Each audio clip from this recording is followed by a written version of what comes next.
আসসালামু আলাইকুম। শুনছেন সংবাদ শিরোনাম। ব্রাহ্মণবাড়িয়ায় কোটি টাকার ভারতীয় কমলা জব্দ। এখন শুনবেন বিস্তারিত।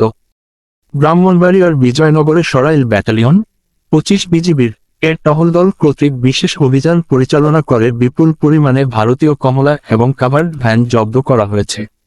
বুধবার দুপুরের দিকে উপজেলার আমতলী বাজারে সন্দেহজনক কাভার্ড ভ্যান তল্লাশি চালিয়ে 11,140 কেজি কমলা ফল জব্দ করা হয়েছে। এ সময় কমলা বহনকারী একটি কাভার্ড ভ্যানও জব্দ করা হয়। সরাইল ব্যাটালিয়ন 25 বিজিবির সূত্রে জানা যায়, জব্দকৃত কমলার বাজার মূল্য 98,99,000 টাকা। বুধবার সন্ধ্যা 6টার দিকে জব্দকৃত কমলা আখাউড়া কাস্টমস কর্মকর্তা কর্তৃক নিলামের মাধ্যমে বিক্রয় করা হয়েছে। ব্রাহ্মণবাড়িয়া 24.নিউজ।